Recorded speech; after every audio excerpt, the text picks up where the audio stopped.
Sage, and Aaron. Hello, out of everyone sitting here, who likes the zoo?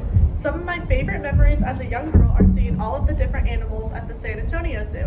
As I've gotten older, I've still enjoyed seeing these animals, but I have a different perspective knowing that these animals don't behave the same way as they do in the wild.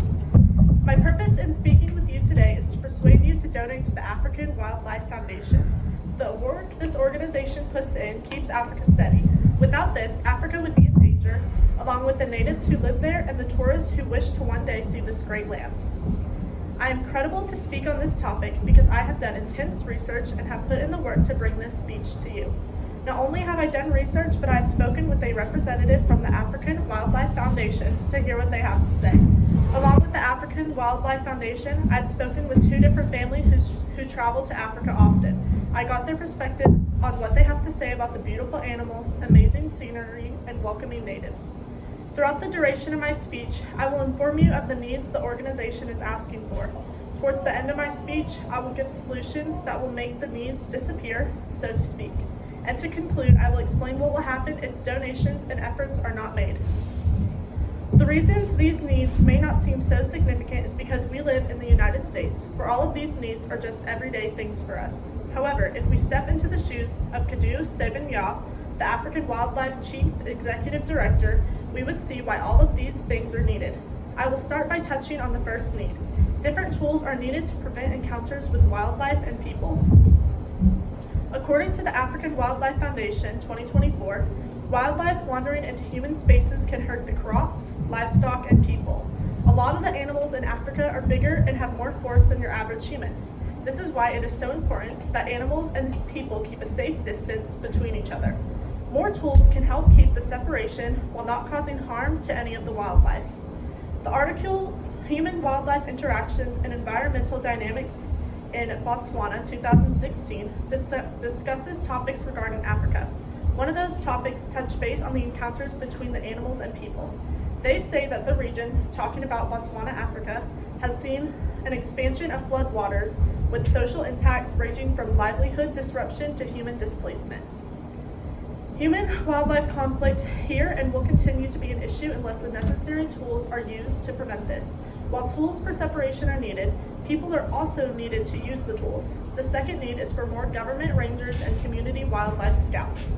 As you may know, poachers pose a threat to wildlife, specifically rhinos. The African Wildlife Foundation 2019 says that poachers are the #1 threat to African rhinos. However, if there were more government officials, these poachers could be caught and dealt with. In the years of 2017 and 2018, South Africa saw a 26% decrease in rhino poaching. This proves that anti-poaching efforts are effective. Along with government officials protecting the animals, it would give employment opportunities to some of the locals. According to Statistica 2024, around 36 million African people do not have jobs. With more government official jobs, fewer people would be unemployed. Lastly, proper irrigation is needed. Here in Texas, we say that we could use the rain all the time. While this may be true, we should be lucky that we don't live in an actual desert like Africa. The African Wildlife Foundation 2019 states that the land is so dry that 43% of South Africa's total rainfall only occurs on 13% of the land. This proves that not only is the land extremely dry, but rainfall only happens in certain parts of Africa. This is bad for the wildlife, crops, and people. However, proper irrigation systems could fix this. Human-wildlife encounters are also affected by the rain.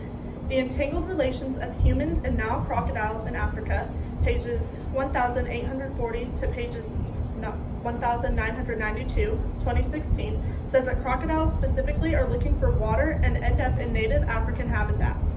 Proper irrigation systems could save African lives if they were to be set up and supported. All of these things I've listed are real necessities in Africa. The African Wildlife Foundation is making serious contributions to the needs. They are also working hard to come up with new ways to help Africa. By donating to the African Wildlife Foundation, you are contributing to an ongoing battle against human-wildlife interactions, poachers, and the massive drought. You can also help by gifting stock, make AWF a part of your estate plan, or by simply giving monetary donations.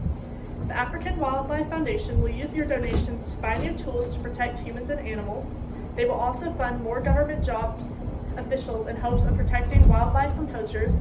Lastly, your monetary donation will help the need for water in Africa. By donating, you will become a part of the African Wildlife Foundation family, and you can forever say that you did your part.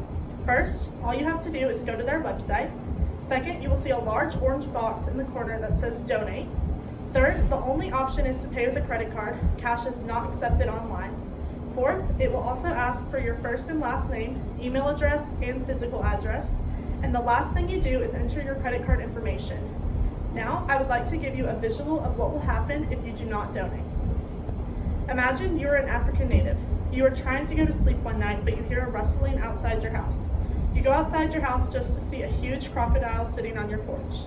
It does not want to harm you, but it just cannot find the water it needs. What would you do next?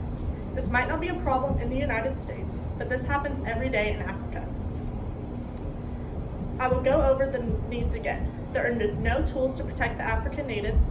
Without water, animals wander in the places they should not go, and irrigation is needed. By donating to AWF, you can keep African natives and African wildlife safer. First, a donation will help keep the separation between humans and animals. Second, no matter how much money is donated, it is all going back to Africa. I urge you to think about everything I said. I have told you the needs that Africa is asking for and how to help. Tools for protection, more government officials to combat poaching, and proper irrigation systems can change the trajectory of Africa. I hope I was clear in my purpose, which was to persuade you all to donate to the African Wildlife Foundation. If you have any further questions, please contact AWF to get more details. In conclusion, I want you to think about your memories at the zoo and how you can help those animals back in Africa.